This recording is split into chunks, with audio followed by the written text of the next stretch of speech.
তো প্রথমে আপনারা এই যে তুপগুলা দেখতেছেন, বাংলাদেশে যেগুলাকে জুব্বা বলে।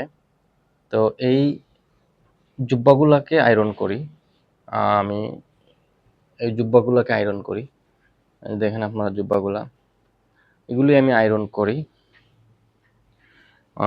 এগুলি আয়রন করি।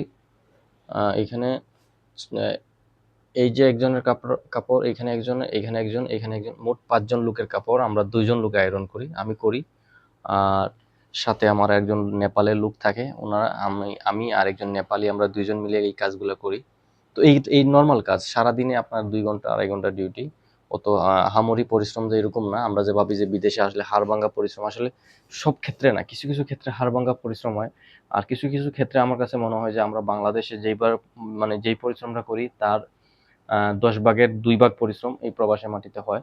কিছু কিছু ক্ষেত্রে অনেকের একটু পরিশ্রম বেশি হয়, সবার জন্য না। যেমন আমার বেতন আপনার বাংলাদেশের টাকায় প্রায় 40,000 টাকার মতন, খানা দানা রুম সম্পূর্ণ ফ্রি।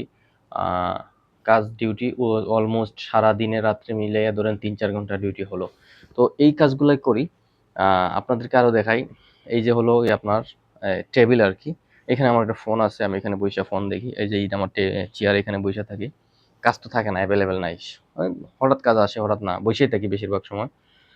এই যে এগুলো হলো বেডশিট, আপনারা দেখতে পাচ্ছেন, বিছানার চাদর, এগুলোও আয়রন করি, ধুয়ে নিজে সাফা করি। এগুলো হলো বিছানার চাদর, এগুলো আমরা নিজে নিজে আয়রন করি, মানে ধুয়ে নিজে ওয়াশিং করে তারপরে আয়রন করি, তারপরে এইখানে রাখি, খাদ্দামা এসে নিয়ে যায়। তো এখানে আবার ওদিকে আপনার শোয়ার জায়গা আছে, এখানে আমরা শুয়ে থাকি মাঝে মাঝে, কাজ না থাকলে বেশিরভাগ সময় শুয়ে থাকি। আর এই যে হলো আমাদের যে আয়রন করার যে এই মানে অস্ত্রটা আর কি। তো 2 জন লোক, তো এখানে একজন করি, ওইখানে একজন করি।